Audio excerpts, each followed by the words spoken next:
sluníčko svítí, je teplo a hezky. Na zemi by se dalo tak krásně žít.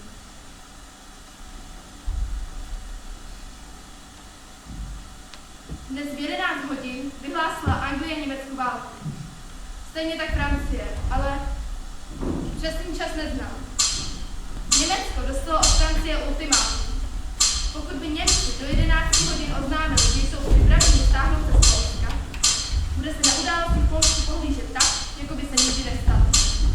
Protože však Chamberlain z krajní protože však do 11 hodin žádná odpověď nepřišla, prohlásil Chamberlain, že z tohoto důvodu vstupuje tato země do válečného stavu s Německem. Odpověď leží na ramenou jediného muže. Už teď se vlády hádají o to, či je to vina. Německo tvrdí, že jako první zaútočilo Polsko. My ve Švédsku ale nemůžeme zastávat jiný názor, než že Hitler válčit chce.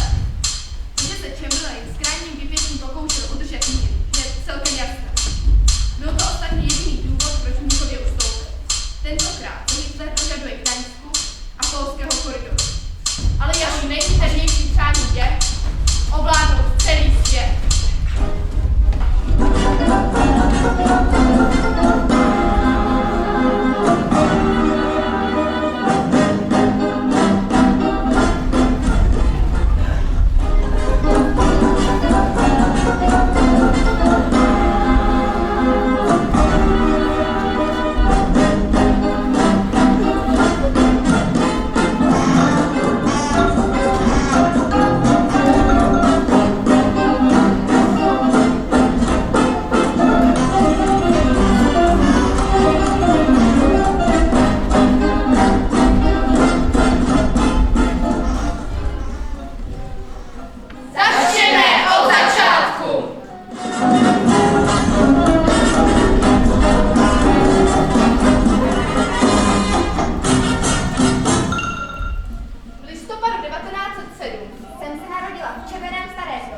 Obklopeném diaboli. Jako druhé dítě sedláka Samuela Augusta Eriksona a jeho manželky Hany Eriksonové, rozené Johnsonové. Usedlost, v níž jsme bydleli, se jmenovala Vés, která leží poblíž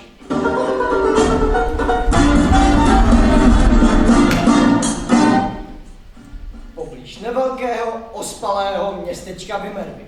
Bim bam, bim bam, bim bam.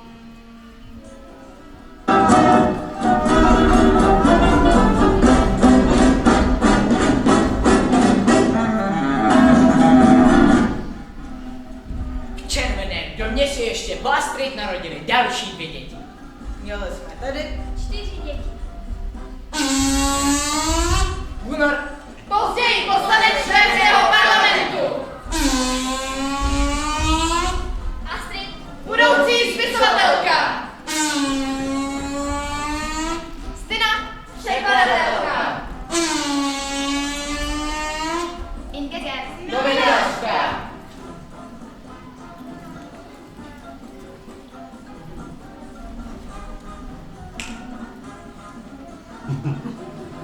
Fakt! A žili jsme na Nésu stejně šťastně jako děti z Bullerbinu.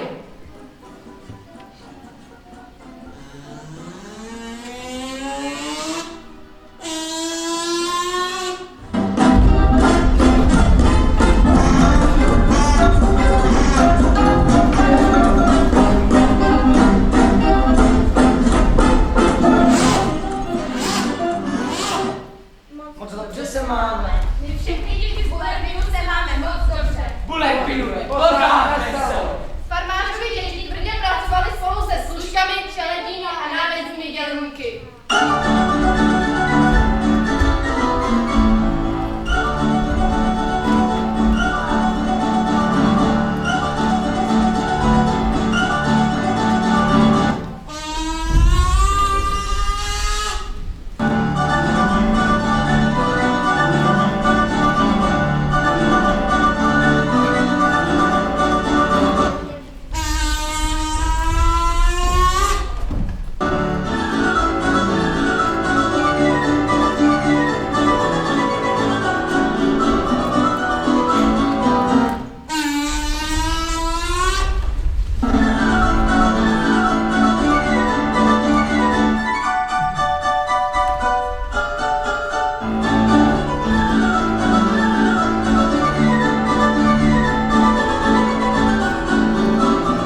jako příkladné, zbožné a poslušné selské dcerky.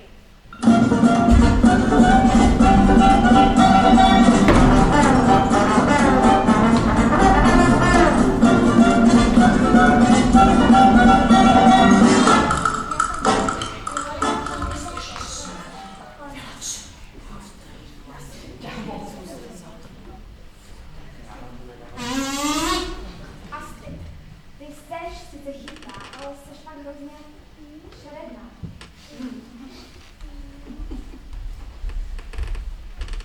A ten den jsem udělala něco, co vzbudilo všeobecnou senzaci. Bylo mi 17 a jako první žena ve Vimmerby jsem si ostříhala vlasy nakrátko.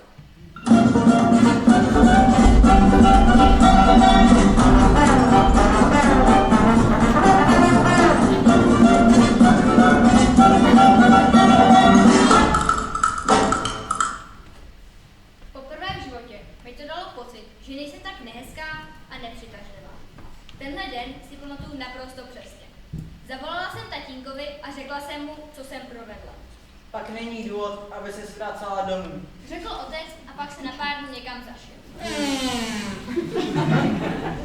Když jsem se přece jen vrátila domů a sedla si v kuchyni na židli, všichni kolem mě jenom chodili a mlčeli. Schovej tu ostudu aspoň pod ten klobouk. Hej, nemůže se dobou. Jo, přesně. Sundej ten klobouk a ukáž, jak vypadá holka s krátkýma vlasama. To by mě zajímalo. Hulka, která se kala na kluka.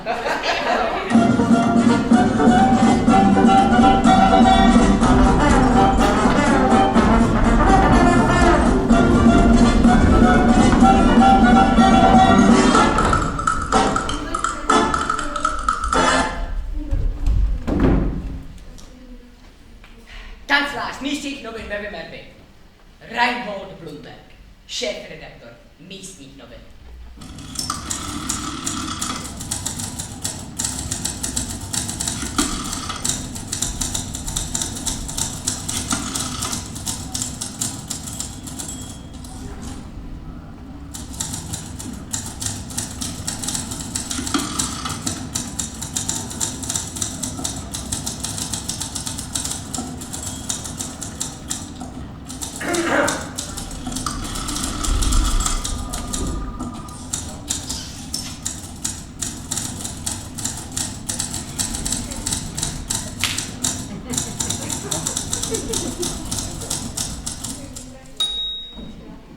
Byl to jeden velký osudový omyl. Nedovedla jsem si představit, že bych se v 19 letech stala macechou jeho 7 dětí. Když některé byly starší než já. Já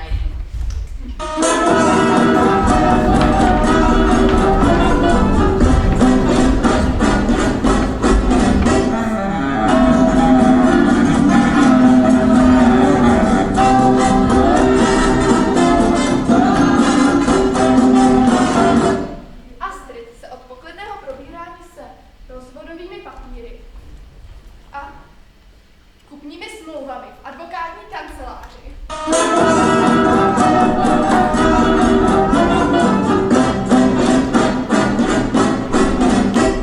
nechala načat zaměstnat v Královském automobilovém klubu, kde si jejím šéfem stal Sture Lindgren.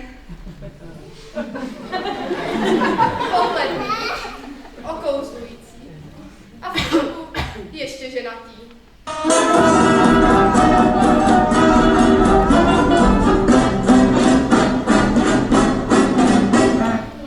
Chvíli také pracovala jako stenografka u docenta kriminologie Harryho Sedermana, který v tu dobu pracoval na skriptech o kriminalistických technikách.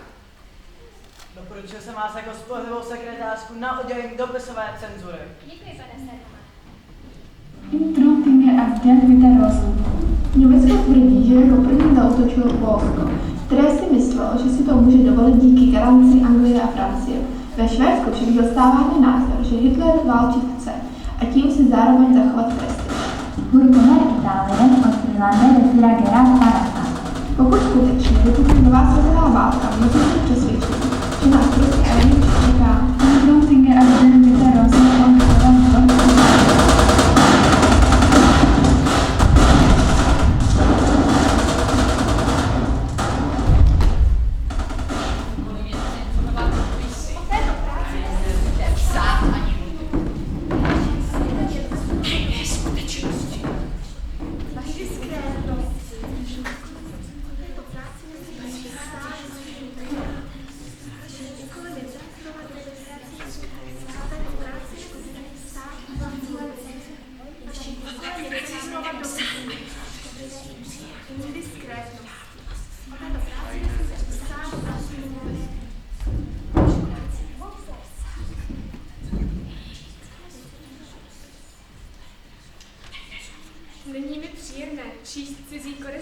tendenci, ale díky své práci získávám hluboký vhled do běhu života za války, jak doma ve Švédsku, tak v okupovaných zemích. Dopisy samozřejmě přicházejí i odtamtud. Jsou to často dojemná svědectví z řad civilistů postižených válkou, zvláště pak Židů. Jsou to už druhé válečné Vánoce a já cítím naprosto všeobjímající vděčnost, že my tady, v neutrálním Švédsku, vidíme zatím tak klidném koutě světa. Bojím se ale těžkých časů, myslím na německou invazi, která už postihla i Norsko a Dánsko. Jsem tak plná všech těch různých válečných zpráv a lidských příběhů, o kterých nesmím s nikým mluvit. Začala jsem si tedy psát deník. Ne proto, že bych se chtěla stát spisovatelkou, ale protože se bojím, že když něco nenapíšu, zapomenu. A některé věci se zapomenout nesmí.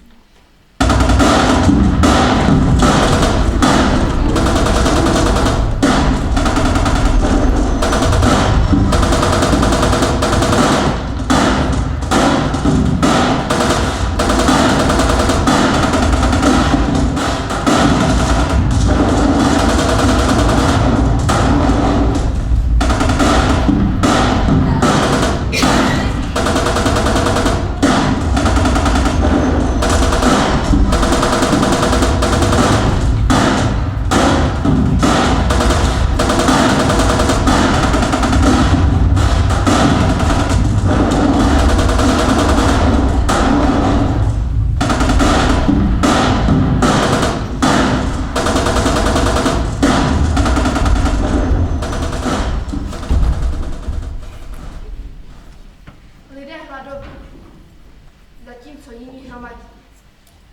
Strach je všude kolem, ale nesmí nás ovládnout. Psala jsem o novinových článcích, o tom, jak lidé mluví tišeji než dřív, ale taky o tom, jak se člověk může smát i ve tmě, protože smích je občas to jediné světlo, které máme. Ale já chci nějakou jinou pohádku o zlobivé holčičce, která by se mohla jmenovat třeba Pipi Punčocha. Pipi dlouhá Punčocha.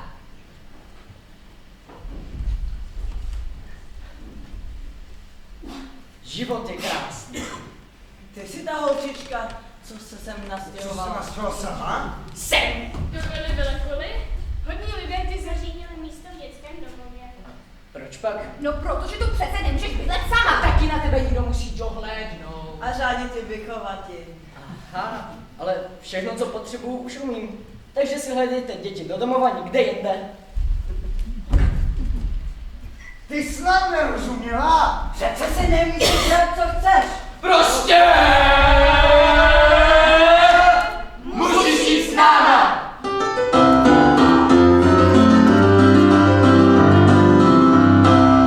Tak jo. Máš babu.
práce, ale už nemám čas.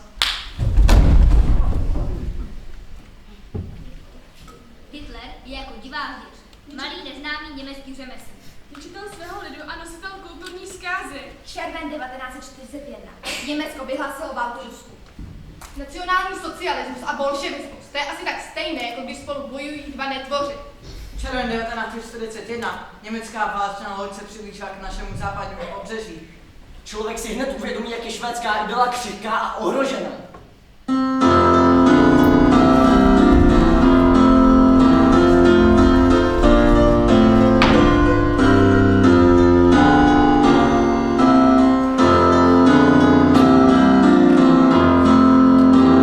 Dneska ale krásné počasí.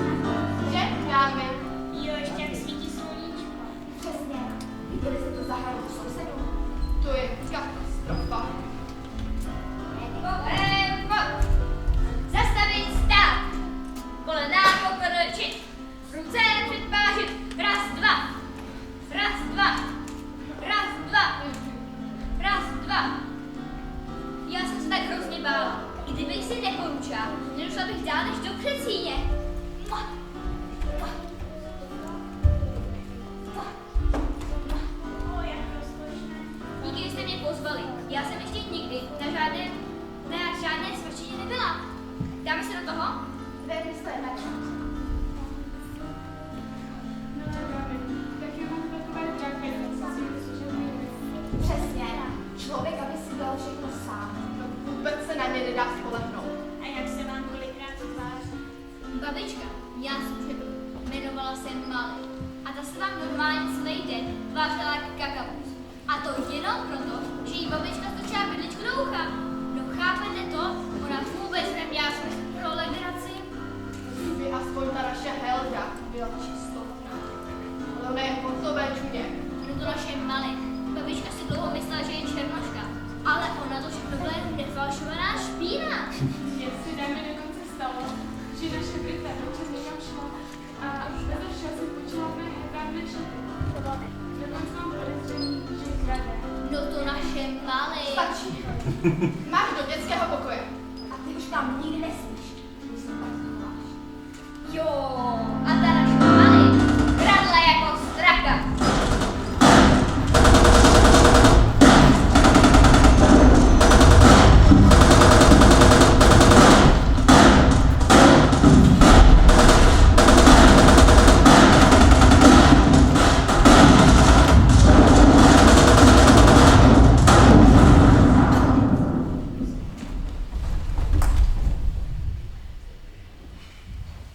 Října 1941. Tuhle vysel na jakémsi knihku bez Ina Beriderebanské ulici nápis. Židům a položidům vstup zakázán. Před krámem se srotili lidé a strhl se pozdvižení. Stockholmský guvernér měl zasáhnout, ale pouze opatrně alibisticky nařídil ceduli přimístit tak, aby nebyla vidět z ulice. Z propadení nacisty. V reportáži o Židech v Polsku jsem na obrázku viděla židovky se žlutými šesticípými hvězdami a vagóny s vyhrazenými vstupy. Je to strašlivé. A podle toho, co čtu v práci, můžu sama konstatovat, že je pravda. 5. září 1942. Nejdřív se o té zatracené válce jenom mluvilo, a pak ji všichni začali považovat za nutné zlo. Nejčastěji se mluví o tom, jak málo masa dostáváme na příděl. Ale já myslím na ruské a francouzské zajatce v německých přístavech. Soudit podle dopisu švédských námořníků jsou strašně vyhladovělí. Srpen 1943. Moje malá Karen si zamilovala vyprávění o Pipi Dlouhé punčoše. Tak jsem si dobrodružství začala zapisovat. Možná pomohou i dalším dětem. Například moje malá Karin překonala svůj strach a plave už i v hluboké vodě.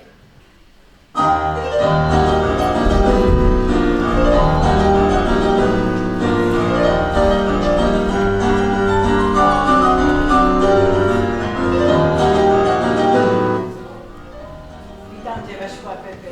Jsi velká holka a už určitě něco umíš. Řekni mi, kolik je 7 a 5? To bys měla vědět sama, já ti to říkat nebudu. Takhle se ve škole nemluví a učitel se netýká. Aha, promiňte, to jsem nevěděl. Tak si to hezky zapamatuj. 7 a 5 je 12. No vidíš, že to víš, tak proč jsem ti to musela říkat? Kolik je 8 a 4? Asi tak 96. Kde pak 12.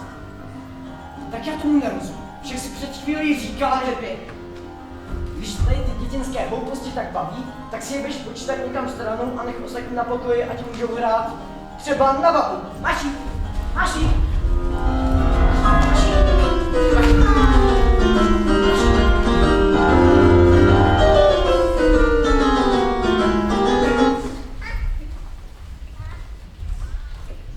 Válka se chýlí ke konci.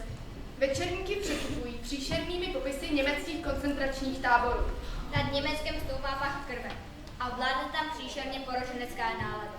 Astrid Lindgrenová skončila svůj zápis na nový rok 1945 slovy. Tento rok přinesl dvě pozoruhodnosti. Konec druhé světové války a atomovou bombu.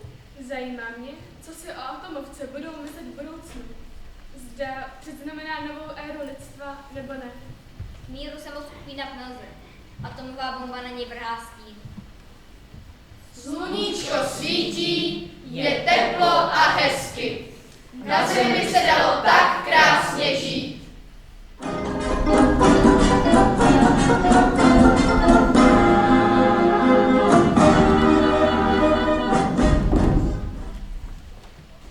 Ve vší vděčnosti bych vás ráda upozornila na to, kolik měsíců vašemu ctěnému nakladatelství trvá, než předložený rukopis odmítne. 27. dubna tohoto roku jsem vám odeslala rukopis dětské knížky s názvem Pipi dlouhá punčocha. Byla bych vám povděčna za sdělení, zda se vám dostal do rukou. Zamítnu to! Měl jsem 2 malé děti a děsil jsem se představy, že by se z toho děvčete mohli brát příklad. Pohasovat ponožky po podlase, neuklízet si v dětském pokoji. Kde pak? Za to, co jsem si nehodlal vzít zodpovědnost. Podporujete legální zdivočení dětí! Jak pak mají mít k něčemu respekt? Uchovat si zdravý rozum. Když čtou tak nekulturní knihy. Je tohle ještě vůbec dětská literatura? Žádné normální dítě nesní celý dort na návštěvě samo. A nechodí bosky po rozsypaném cukru. Vypadá to jako nějaká představa. Chorobně utkvělé mysli. Je dost legrační slyšet, mluvit o dětských právech. To se pak nesmíme divit, že je potom následkem té propaganda začnou vyžadovat. Jejich dnes nejoblíbenější literatura pojednává o takzvané mladé dívce Pipi, která si dělá přesně to, co jí právě napadne. Není vychovaná ve svobodě! Není vychovaná vůbec! Pokud mají děti vyrůstat ve společnosti, kde dospělí reagují pohoršeně na dětské nevinné hry, pak naše děti knihy o Pipi potřebují. Už proto, aby získali odolnost. A upřímně doufám, že mě neudáte na péči o dítě. A budu moct napsat ještě spoustu dětských knížek.